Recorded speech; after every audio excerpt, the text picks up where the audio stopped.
우리가 신앙생활을 좀 더 잘하기 위해서는, 품위 있는 신앙생활을 하기 위해서는 성경의 몇 가지를 늘 우리가 지켜야 돼요.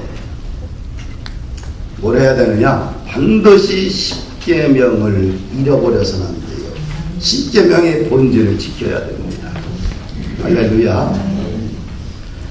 그리고 주기도문을 반드시 잊어버리지 말아야 돼요. 그리고 또 한 가지 사도신경을 고백할 수 있어야 돼요. 사도신경은 우리는 이런 단체에 소속되었음을 고백하는 거예요. 할렐루야.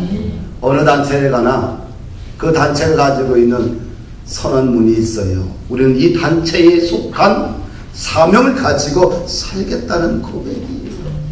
그래서 12제자들이 흩어지면서 자기가 가장 귀하게 생각하는 단어를 하나하나 고백한 거예요. 그것을 모은 것이 뭐예요? 사도신경이에요. 그게 교회의 역사성입니다. 할렐루야. 교회는 어느 날 뚝 하늘 떨어진 것이 아니라 2000년의 기독교 역사 속에서 배양되었고 자라온 단체입니다. 또 하나 우리가 잃어버려야 되지 않아야 될 것은 반드시 뭐가 있어야 되냐? 산상수훈이 잃어버려서는 안 돼요. 이렇게 살아야 돼요. 천국의 시민임과 동시에 우리 이 땅에 살아가는 하나님 나라의 백성들입니다. 이 땅의 윤리와 도덕과 법을 지켜야 됩니다. 당연한 겁니다. 그러나 거기에 하나 더 하나님 우리에게 제시한 천국 백성들의 윤리를 지키고 살아야 돼요. 이것만 잘 지키면 이 땅에서 가장 존귀한 주의 백성 되지 않겠는가. 구별하려고 노력하지 않아도 어떻게 돼요? 구별되어 있는 거예요. 아멘. 아멘. 물과 기름은 그냥 던져놓으면 어떻게 돼요? 자동적으로 구분이 되는 거예요. 내가 예수 믿는 사람이라고 외치지 않아도 그의 얼굴과 그의 몸과 분위기의 삶에서 자연스럽게 저 사람은 다른 분이구나를 느낄 수 있는 거예요. 할렐루야.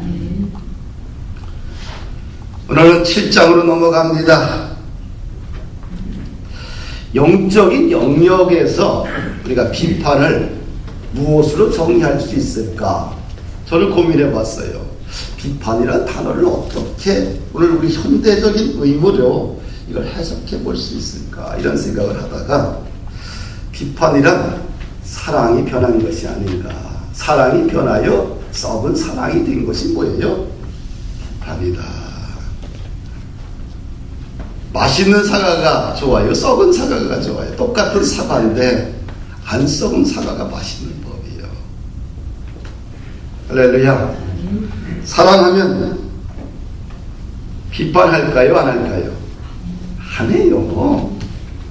사랑의 강도가 떨어지면 그때부터 비판이 고개를 들기 시작합니다. 그런데 영적인 영역에서 비판을 하면 할수록 영역이 떨어질 수밖에 없다.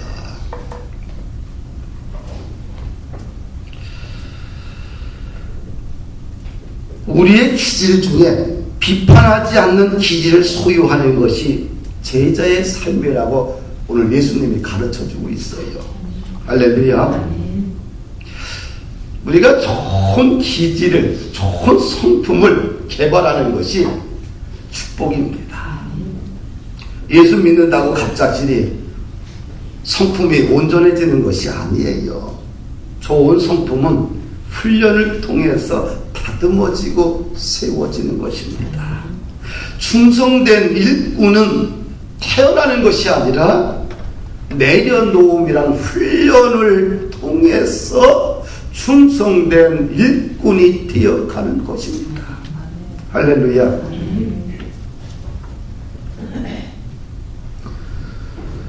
오늘 우리 이 시간 좀 더 충성스러운 하나님 나라의 일꾼 되기 위해서 우리 주님이 좋은 기질을 훈련하길 원합니다. 무엇을 버려야 될까? 첫째로 비판하지 말라, 이렇게 이야기하고 있어요. 1절을 보니까 비판을 받지 아니하려거든 비판하지 말라. 주님께서 아주 단도직입적으로 말했습니다. 이 말씀을 이해하지 못하는 분들은 아무도 없을 것입니다. 우리가 왜 비판할까요? 내가 너보다 낫다는 의식 때문입니다.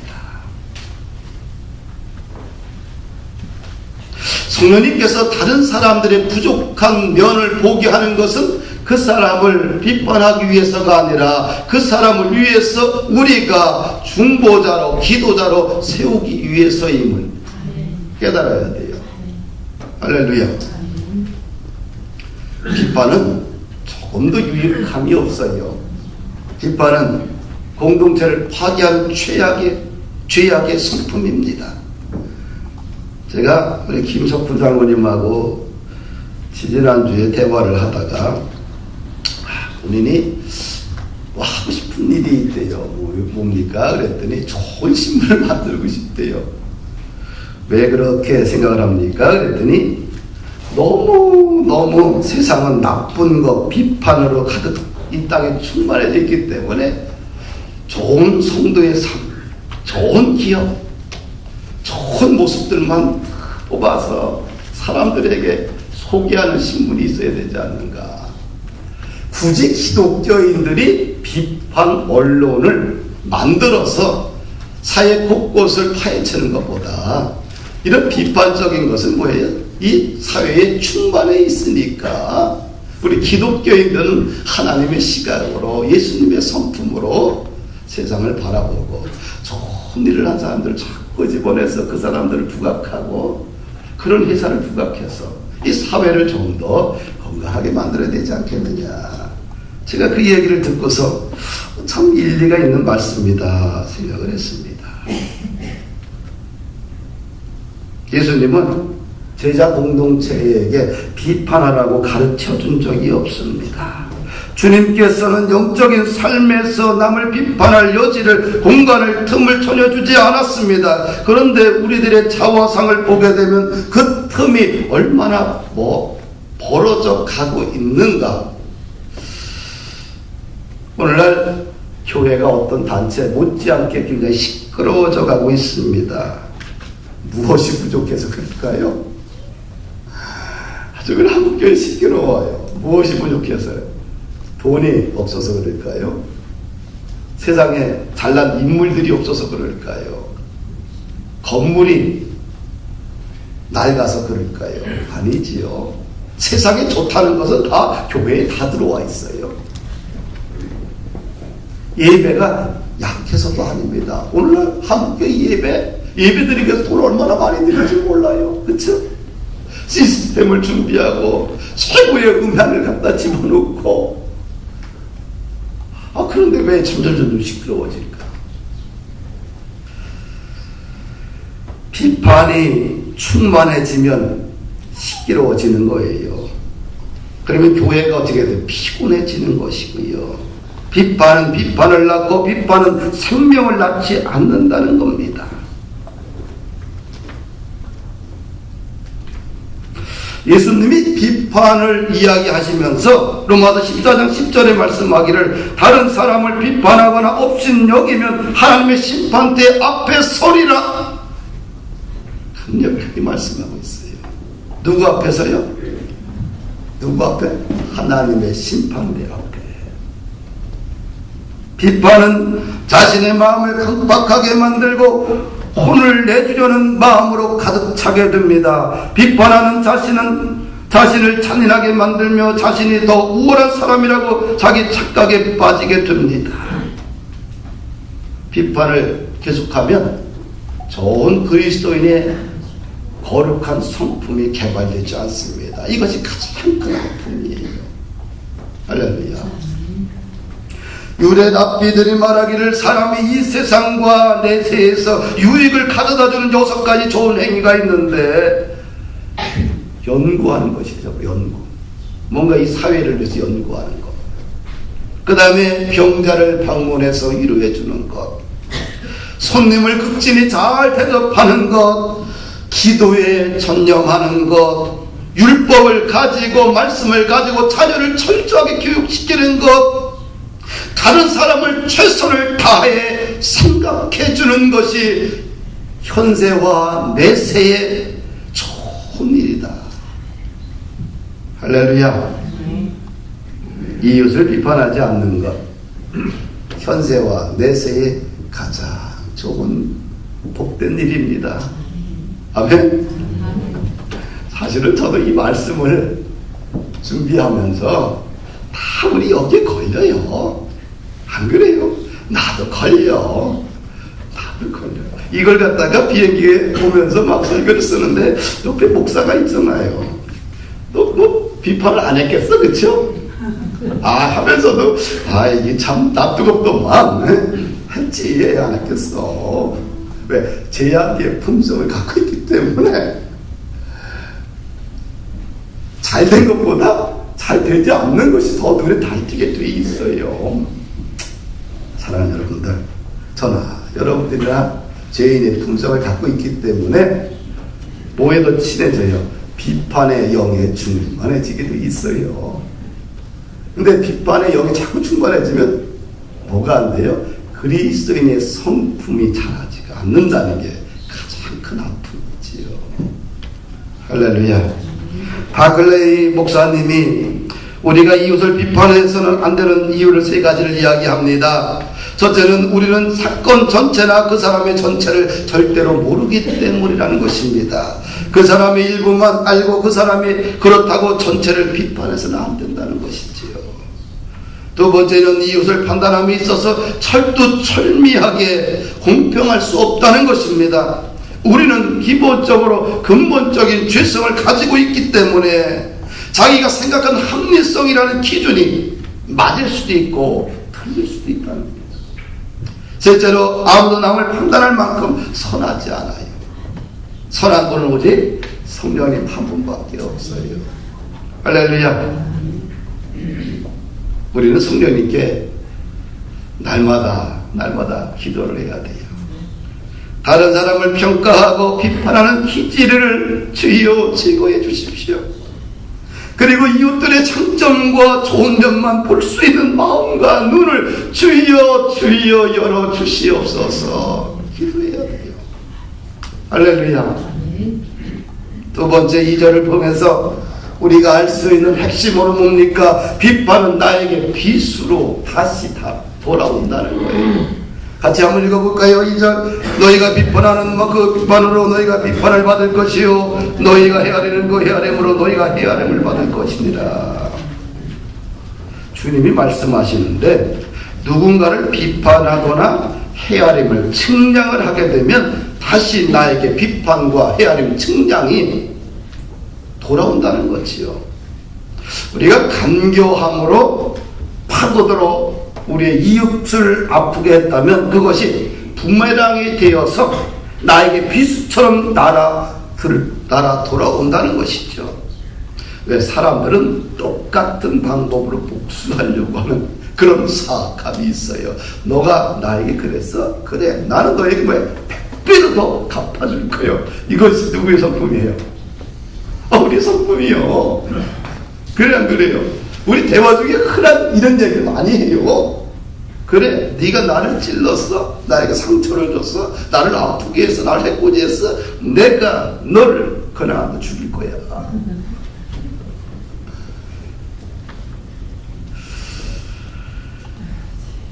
뭡니까? 누군가 나를 비판했다면 그 비판한 내용을 가슴에 파묻고 살다가 다시 날카로운 비수가 되어 다시 나를 죽이는 그런 화살로 다가오게 돼요. 로마서 2장 1절을 보니까 그러므로 남을 판단하는 사람아 누구를 막론하고 내가 핑계하지 못할 것은 남을 판단하는 것으로 내가 나를 정죄함이니 판단하는 네가 같은 일을 행함이니라. 할렐루야. 남을 판단하는 내가 또한 정죄함을 받는다는 거지요. 3절을 함께 읽어보십시다. 같이 3, 4절 읽을까요? 시작.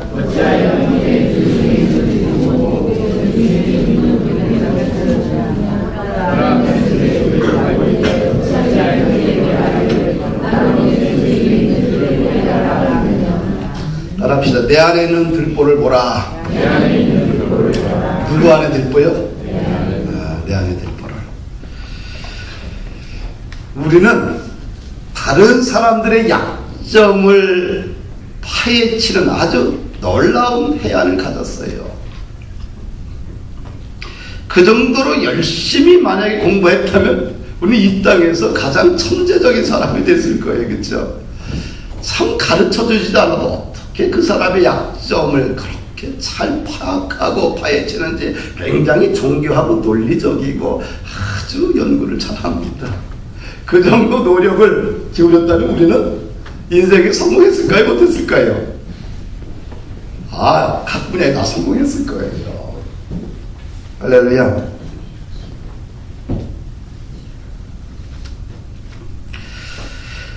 그리스도의 성품의 기질로 성숙한 성도는 형제의 약점을 파헤치지 않습니다. 오히려 덮어주고 그를 위해 기도합니다. 주님 말합니다. 형제의 약점은 티에 불과하고 내 안에는 들보가 있다는 것을 깨달을 때 성숙한 성도가 된다고 합니다. 내 안에 있는 들보는 아주 간대하면서 다른 사람에 있는 티에 불과한 약점은 왜 이리 관대하지 않고 비판하느냐? 이것이 주님은 잘못되었다는 거예요.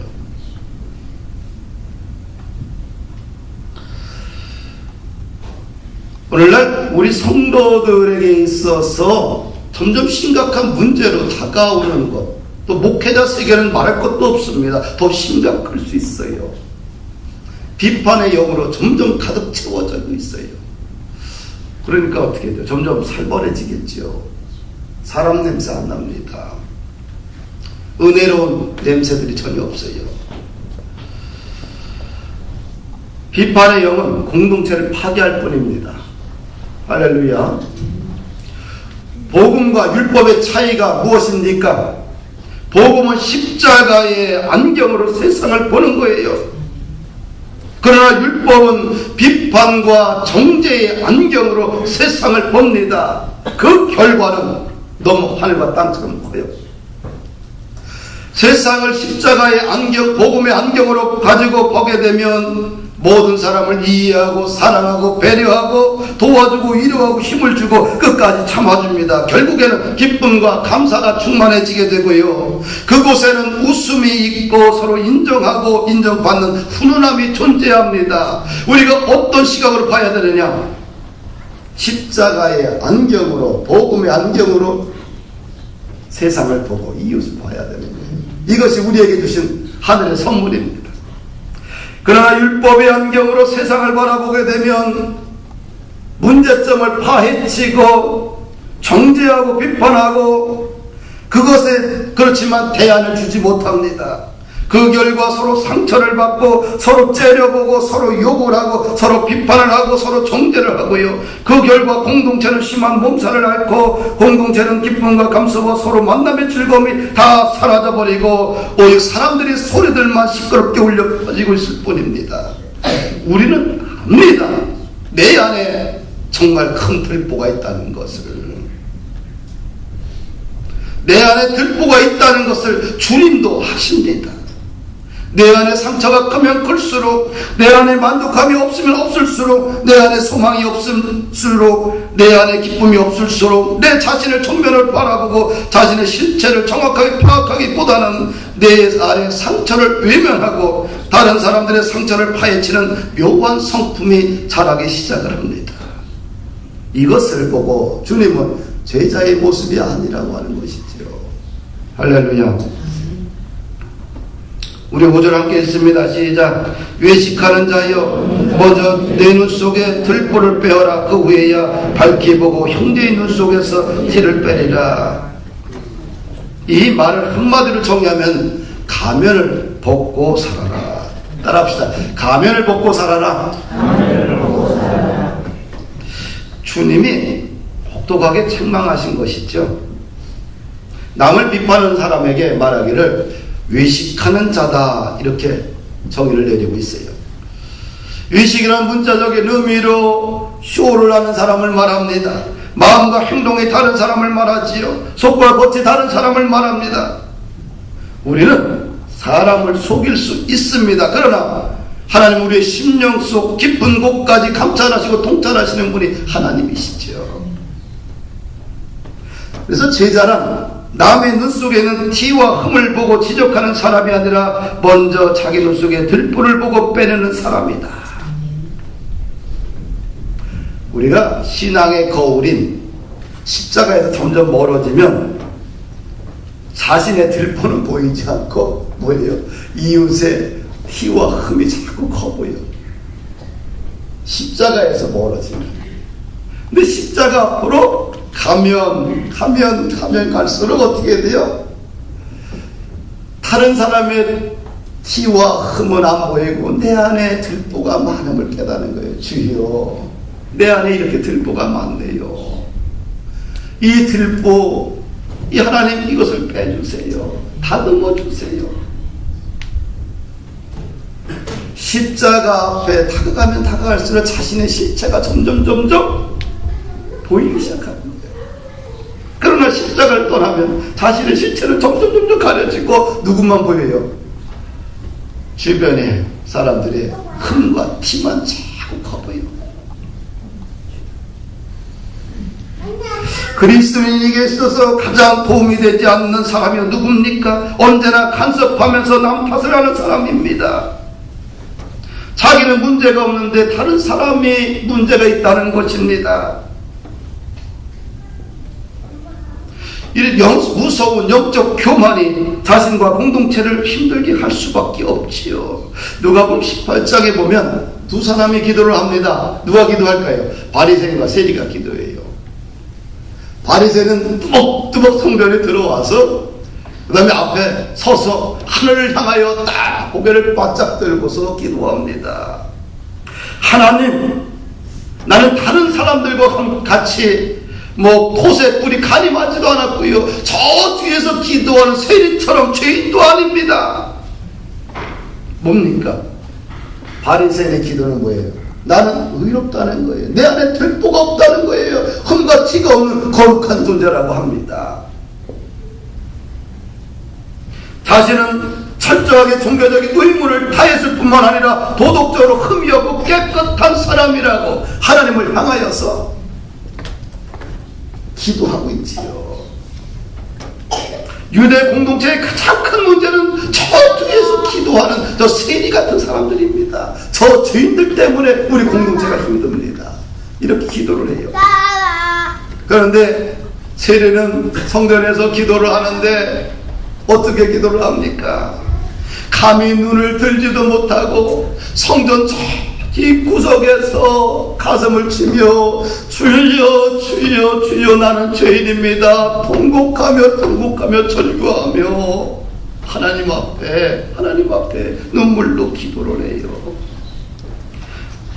두 사람의 기도를 보고 주님이 평가를 합니다. 두 사람 중에 의롭다함을 받은 사람이 누구냐? 세리의 기도를 받았느냐? 바리새인의 기도를 받았냐? 하나님이 세리의 기도를 받으셨다는 거예요. 가면을 벗고 살아야 돼요. 할렐루야. 우리가 6절 마지막 절 함께 읽습니다. 시작.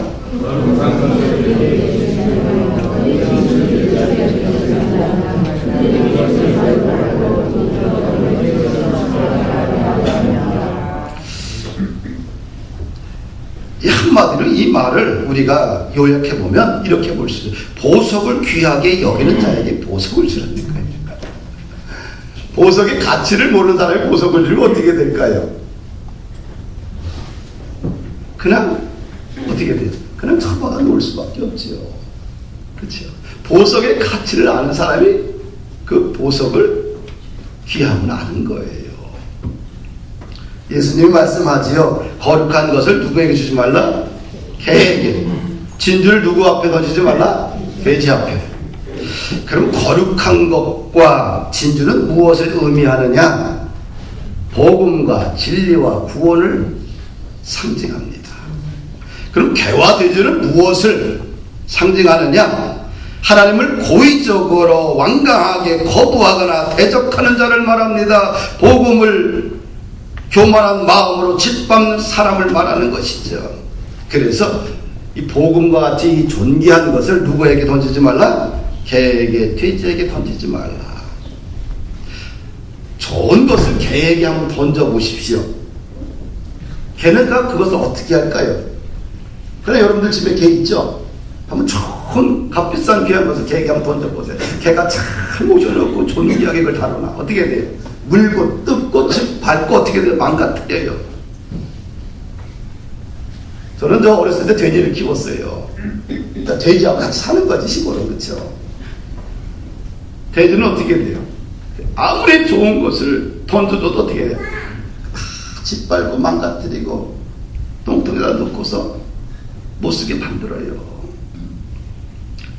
돼지에게 값비싼 진주를 던져도 진주의 가치를 모르는 거예요. 복음은 누구에게? 복음의 가치를 아는 사람에게 주라는 거예요. 그래서 사도 바울은 디모데에게 부탁을 합니다. 충성된 증인에게 복음을 전하라. 할렐루야. 다시 말해서 마음에 준비된 자세를 가지고 있는 태도가 좋은 사람에게 복음을 전하라는 거예요. 그러면 그 복음이 이어서 계속 간다는 거죠. 마음이 닫혀있고 태도가 불량한 사람에게 이 거룩한 복음을 전했을 때 어떤 효과가 나올까요? 받아들일까요? 안 받아들일까요? 안 받아들여요. 짓밟을 뿐이겠죠? 그렇죠? 그래서 마태복음 13장에 보면 무슨 비유가 있어요? 천국 비유가 나와요.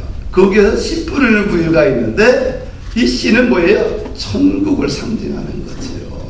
근데 씨 뿌리는 뭐예요? 4가지 밭의 종류가 나오죠. 길가밭이죠. 길가밭은 사람이 밟고 지나가기 때문에 밭이 어떻게 됐어요? 딱딱하게 굳어 있어요. 딱딱하게 굳은 밭에다가 씨를 뿌리면 어떻게 될까요? 누가 와서 안 먹어요? 새를 다 먹어버려요.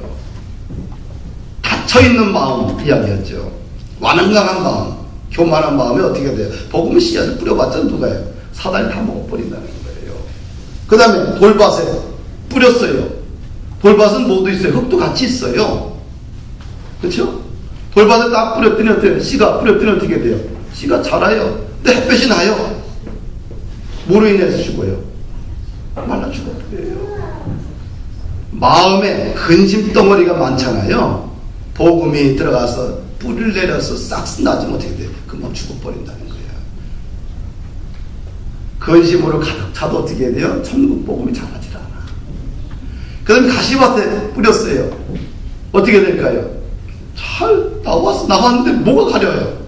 식물은 뭐가 있어야지만 자라요. 햇빛이 들어와야 돼. 통풍이 돼야 돼. 그런데 가시가 확 덮어보니까 어떻게 돼요? 자라다가 못 뚫고 낚는 거야. 죽어버리는 거예요. 응달 밑에 작은 풀이 자라는 거 봤어요? 못 봤어요? 봤어요? 못 봤어요? 못 봤어. 염려, 물질의 염려든 무슨 염려가 있으면 어떻게 돼요? 천국 복음이 자라지 못하는 거예요. 좋은 밭에 돌도 없고 잘 다듬어진 밭에 뿌렸더니 어떻게 돼요? 자라고요. 그러면서 열매를 맺는 거예요. 할렐루야. 선교도 목회도 준비된 사람을 만나게 해달라고 기도해야 됩니다. 그리고 준비된 사람이 되어야 돼요. 하나님의 나라와 뜻의 일생을 헌신하고자 하는 마음과 열망으로 가득 찬 분들을 만나서 주님의 비전을 세워갈 때 하나님의 나라가 폭발하는 경험을 하게 되는 거예요. 할렐루야. 길가밭을 아무리 갖고 있어도 어떻게 돼요? 이거 갖고 교회가 안 돼요. 선교가 안 돼요. 돌밭을 가득 찬 사람 가지고 교회가 안 되면 안 돼요. 가시밭을 가득 찬 사람들 가지고 교회가 안 되고 선교가 안 돼요. 어떤 밭? 좋은 밭이. 좋은 밭에 복음을 탁 던지면 복음이 폭발하는 거예요. 왜? 주님에 대한 열려있기 때문에, 주님에 대해서 열려있기 때문에, 주님의 나라와 뜻에 대해 열려있기 때문에 딱 던지면 어떻게 돼요? 자라서 열매 맺는 거예요. 할렐루야. 사도행전 16장을 보면 바울이 선교 사역에 나오는데 바울이 지금 터키 아시아에서 복음을 전했어요. 아시아에 복음을 전하는데 환상 중에 마게도니 사람이 건너오라 하는 거예요. 자신의 선교 계획은 아시아에서 복음 전하는 거예요. 터키에서. 그래서 하나님이 나를 유럽으로 보내는 거구나 생각을 하고 어떻게 돼요? 바울이 환상을 보고 깨어서 어떻게 돼요? 지금의 터키 지역에 들어와서 배를 타고 그리스 네아폴리 해변 도시로 도착을 해요. 해변 도시 근처에 있는 빌립보 지역으로 가게 됩니다. 근데 때마침 그날이 무슨 날이에요? 안식일이에요. 안식일은 어떻게 돼요? 선교사가 목회자가 예배 드려야 돼요. 예배당이 없는 거예요. 그래서 개울가에 가보니까 여자들이 앉아서 거기 서 있는 거예요. 거기서 여자들과 함께 이야기를 합니다. 그 중에 누가 있었냐면 여자들 이야기할 때 그 중에 한 여인이 있었어요. 자주 옷감 장사는 루디아가 거기 있는 거예요. 근데 하나님이 루디아의 마음을 열어주는 겁니다. 그래서 루디아가 바울을 초청합니다. 그래서 그 집에서 모든 온 식구가 루디아를 통해 온 식구가 세례를 받고 루디아가 큰곤하여 말합니다. 우리 집에 거하소서. 하나님의 뜻을 이루소서. 그래서 유럽 선교의 최초의 문이 성령에 의해서 열렸고 전혀 예기치 않은 아무런 준비도 없고 대상자도 없는데 자주 옷감 장사하는 돈 많은 상인 누디아의 집에서 빌립보 교회가 개척되고 유럽 최초의 교회가 개척된 겁니다. 사랑하는 여러분들, 복음은 항상 준비된 충성된 사람을 통해서 세워지는 것입니다. 기도하면 거룩함을 추구하면 항상 준비된 하나님의 사람을 만나게 됩니다. 선교를 하다 보면 이런 예측되지 않은 전혀 예측되지 않은 상황들을 만나게 됩니다.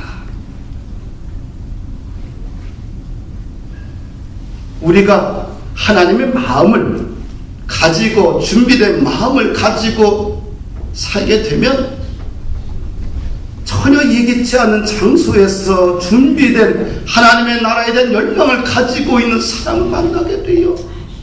그 만남 사람을 보고서 선택을 해서 주님의 나라에 세우고 가는 거예요.